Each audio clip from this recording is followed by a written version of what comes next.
Esse é o podcast Cidadania nas Redes, fruto de um projeto extensionista desenvolvido na Universidade do Estado de Minas Gerais, na unidade de Cláudio. Eu sou o Thiago Góes, discente do curso de Direito.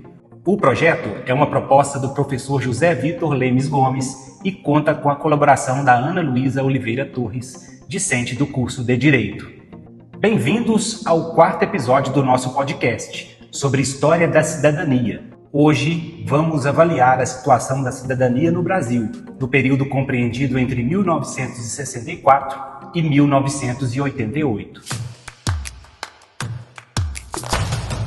Olá! Hoje abordaremos o período compreendido entre o golpe de 1964 e a promulgação da Constituição de 1988, focalizando as transformações e contradições relativas aos direitos civis, políticos e sociais. É importante que atentemos tanto às medidas repressivas quanto às políticas sociais implementadas, pois o equilíbrio entre esses elementos ajuda a compreender a dinâmica do regime e a transição para a democracia.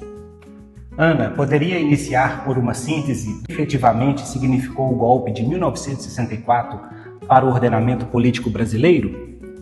O golpe de 1964 desencadeou um regime autoritário que reestruturou o Estado e limitou drasticamente a ação política. A partir de abril de 1964, instalaram-se instrumentos jurídicos e administrativos, conhecidos geneticamente como atos institucionais, nos quais os presidentes militares cassaram direitos políticos, aposentaram forçosamente servidores, interviram em sindicatos e organizações estudantis e suprimiram garantias fundamentais. Esses instrumentos legitimaram uma repressão que teve picos intensos nas fases imediatas do golpe, entre 1964 e 1965, e depois entre 1968 e 1974.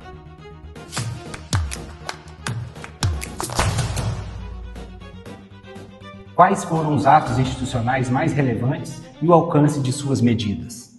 Os mais decisivos foram, entre outros, o AI-1, de abril de 1964, que já permitiu cassações em larga escala. O AI-2, de outubro de 1965, que aboliu a eleição direta para a presidência, dissolveu os partidos existentes e instituiu o bipartidarismo. E o AI-5, de dezembro de 1968, que foi o mais radical, fechou temporariamente o Congresso, suspendeu o habeas corpus para crimes contra a segurança nacional e colocou numerosos atos fora do controle judicial. Tais medidas ampliaram excessivamente os poderes do Executivo e restringiram severamente a esfera dos direitos civis e políticos. Professor José Vitor, como se organizou a máquina repressiva? Houve órgãos específicos responsáveis por práticas como a tortura e a censura? Sim, a repressão contou com uma complexa rede de órgãos de segurança e inteligência: Polícia Federal, Serviço Nacional de Informação, o SNI, Serviços de Inteligência das Forças Armadas, Polícias Militares Estaduais, Delegacias de Ordem Política e Social e, internamente, órgãos de informação em ministérios e empresas estatais. Destacaram-se também estruturas repressivas do Exército, como o DOI, Destacamento de Operações de Informações, e CODE, Centro de Operações de Defesa Interna, esse era o DOI-CODE, responsáveis por ações de investigação, prisão e tortura. Paralelamente, instituiu-se a censura prévia aos meios de comunicação e uma forte limitação do direito de reunião e de expressão. Há dados que qualifiquem a dimensão das punições e cassações políticas? Há levantamentos que apontam a amplitude das medidas administrativas e políticas. Entre 64 e 73, foram punidas por perda de direitos políticos, cassação de mandato, aposentadoria ou demissão, cerca de 4.841 pessoas, sendo o AI-1 responsável por aproximadamente 2.990 desses casos. Foram cassados mandatos de 513 parlamentares, incluindo senadores, deputados e vereadores. Perderam direitos políticos 35 dirigentes sindicais. Foram aposentados ou demitidos 3.783 funcionários públicos, entre os quais 72 professores universitários e 61 pesquisadores. Esses números evidenciam a tentativa sistemática de extirpar opositores do regime, das instâncias públicas e civis. Apesar dessa repressão, sabemos que o Congresso continuou funcionando. Como explicar essa aparente contradição? De fato, o Congresso permaneceu aberto ao longo do regime, salvo interrupções pontuais. Contudo, seus quadros foram depurados, fortalecidos os apoiadores do regime e expulsos os elementos mais combativos. O sistema partidário foi reorganizado para assegurar a maioria governista da Arena, partido do governo autoritário. Dessa forma, o legislativo funcionou, mas com alta dependência e submissão às prioridades do executivo militar, aprovando legislação que muitas vezes consolidava medidas repressivas, como a introdução da censura prévia. E quanto às eleições, eram totalmente suprimidas? Não. As eleições legislativas foram preservadas em grande parte do período, embora sob fortes restrições. Propaganda censurada, vetos a candidatos considerados perigosos e alterações legais para favorecer resultados esperados pelo regime. As eleições diretas para governador foram suspensas a partir de 1966 e só retomadas em 1982. Curiosamente, o eleitorado formal aumentou em cifras expressivas ao longo do regime.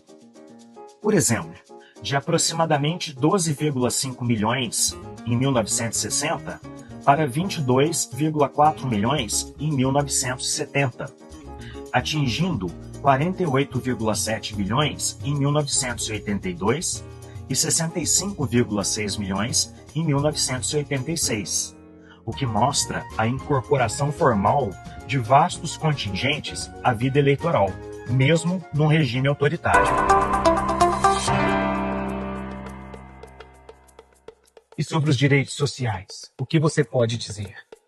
Trata-se da contradição central do período. Simultaneamente à restrição de liberdades, os governos militares desenvolveram uma política de expansão de direitos sociais e de modernização administrativa. Exemplos concretos: a unificação dos sistemas previdenciários com a criação do INPS, Instituto Nacional de Previdência Social, criado em 1966. A instituição do FGTS em 1966, como compensação à perda da estabilidade no emprego. Além disso, houve a criação do Fundo Rural em 1971, que incorporou trabalhadores rurais à Previdência, a inclusão de empregadas domésticas e autônomos no início da década de 1970, a criação do Banco Nacional de Habitação, o BNH, para facilitar o acesso à moradia, criado em 1974. A instituição do Ministério da Previdência e Assistência Social. Esses avanços ampliaram a cobertura dos benefícios, ainda que com limites e muitas vezes por meios tecnocráticos e centralizados. Quais foram as consequências sociais desses programas?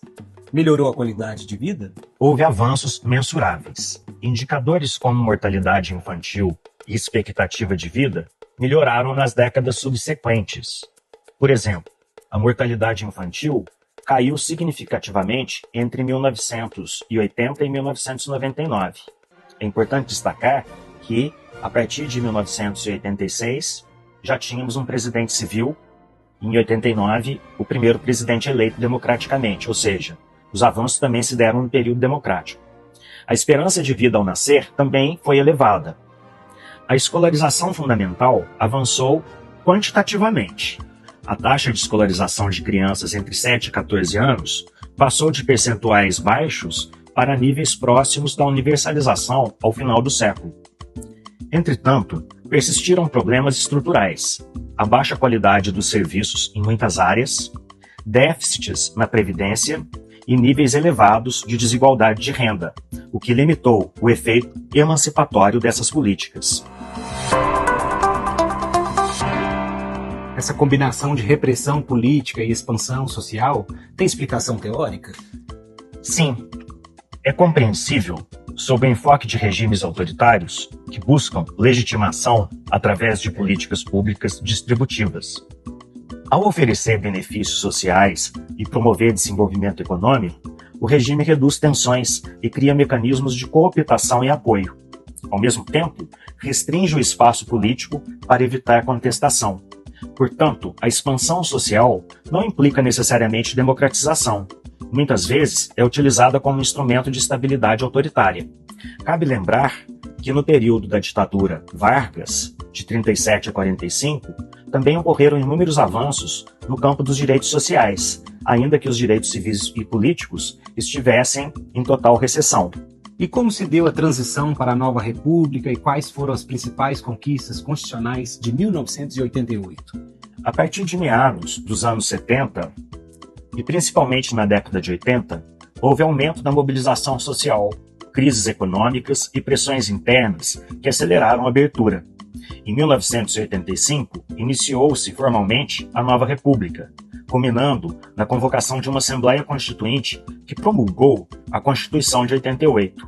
A Carta de 88 restaurou e ampliou direitos, reafirmou garantias civis e políticas, ampliou direitos sociais, fixou um piso de aposentadoria equivalente ao salário mínimo para segmentos vulneráveis, instituiu proteção previdenciária para idosos e pessoas com deficiência, independentemente da contribuição, ampliou direitos trabalhistas, como a licença por maternidade. Universalizou conquistas cívicas, por exemplo, reduziu a idade mínima para votar para 16 anos e consolidou a ideia de um Estado de direito democrático. É importante ainda destacar que a Constituição de 1988 ela introduziu o direito de votos para os analfabetos, democratizando esse direito político. Mesmo com a Constituição de 1988, quais foram os desafios herdados do passado? A transição resolveu muitas barreiras formais, mas deixou problemas concretos. Fragilidades na segurança pública, desigualdades socioeconômicas persistentes, dificuldades de financiamento e sustentabilidade da Previdência e deficiências na qualidade da educação, saúde e saneamento. A expectativa constitucional foi elevada, mas sua realização plena dependeu, e ainda depende, de reformas estruturais e de capacidade estatal para executar políticas públicas que reduzam a desigualdade e ampliem efetivamente a cidadania. Para concluir, professor José Vitor, que ensinamentos históricos esse ciclo nos oferece sobre a cidadania? O ciclo demonstra que a cidadania não é apenas um conjunto de normas na letra da lei, mas também a concretização prática de direitos e a existência de instituições que garantam participação, proteção e inclusão. A experiência brasileira entre 1964 e 1988 mostra como direitos sociais podem ser ampliados em contextos autoritários, mas também que a ausência de liberdades civis e políticas impede a efetiva autonomia e o controle democrático dessas políticas.